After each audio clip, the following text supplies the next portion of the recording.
शिक्षण में आपका हार्दिक स्वागत।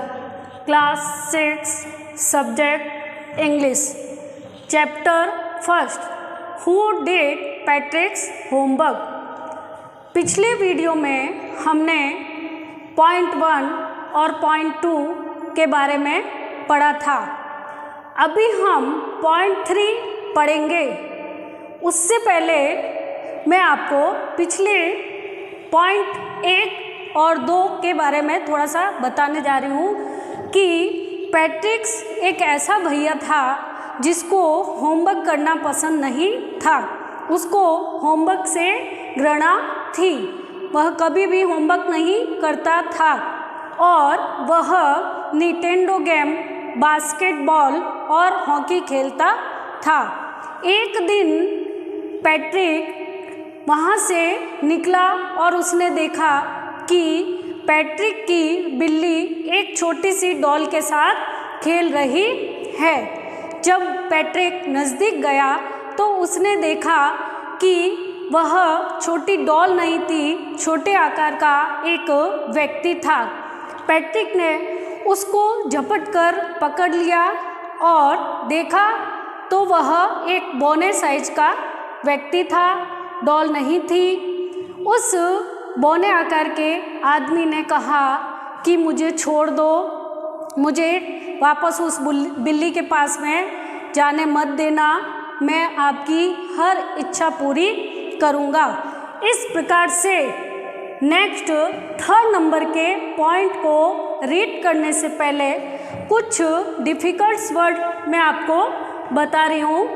जैसे बिलीव यानी विश्वास करना, हाउ यानी कितना, लक्की भाग्यशाली, सेमेस्टर स्कूल का जो अध्ययन सत्र होता है उसको हम सेमेस्टर कहते हैं। जॉब यानी नौकरी, इनफ यानी पर्याप्त या काफ़ी। इसके पश्चात point 3rd, पैट्रिक्स could not believe how lucky he was। Patrick को विश्वास नहीं हुआ कि वह कितना भाग्यशाली था। ऐसा उसने क्यों कहा? क्योंकि उस बौने आकार के आदमी ने कहा कि मैं तुम्हारी हर इच्छा पूरी करूँगा, मैं तुम्हारा सब काम करूँगा, मुझे छोड़ दो, मुझे उस बिल्ली के पास मत भेजना। Next, here was the answer to all of his problems। यहाँ पर उसकी, पैट्रिक की सभी समस्याओं का हल था। So he said only, if you do all my homework till the end of the semester, that's 35 days। देखिए यहाँ पर पैट्रिक की सभी समस्याओं का हल था, स्वतः निकल गया। इसलिए उसने कहा केवल तभी जब तुम मेरा सारा गृह कार्य पूरा करोगे।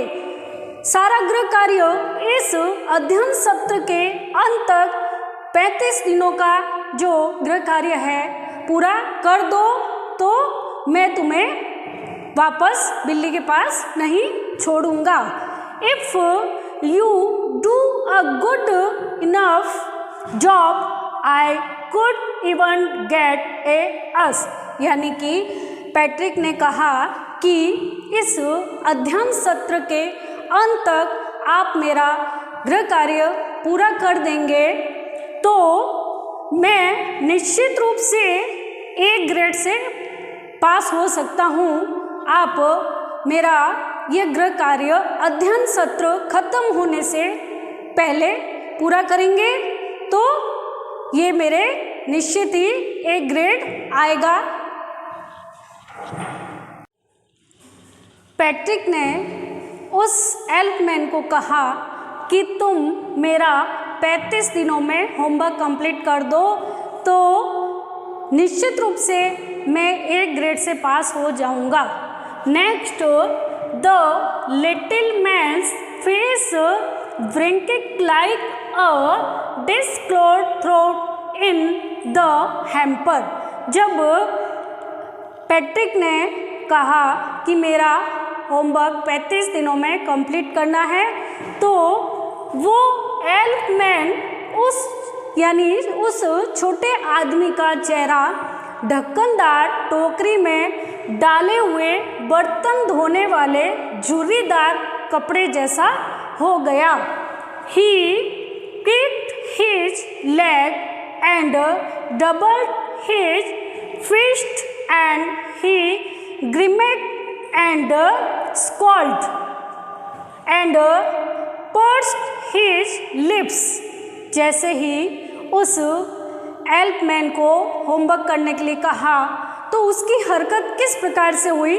उसने अपने पैरों को पटका, मुट्ठियों को दुगने जोश से बंद कर लिया और उसने त्योरी यानी भौं चढ़ाकर क्रोध और घृणा के भाव से अपने होठों को बिचकाया और कहा, oh am I curse but I will do it. भौहें चढ़ाई, मुट्ठियाँ बंद करी, पैरों को पटका, मानो ऐसा लग रहा था कि उस एल्फमैन को बहुत ज़्यादा क्रोध आ रहा है। इसके पश्चात उसने कहा कि ओ मैं अभिशापित हूँ, मगर मैं इसे अवश्य करूँगा।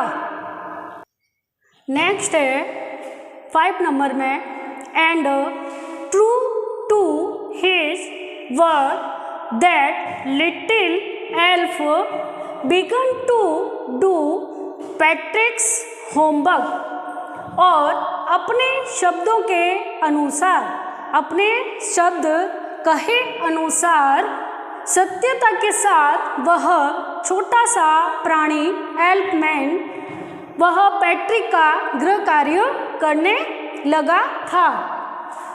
Next, except there was one glitch, the elf didn't always know what to do and he needed help।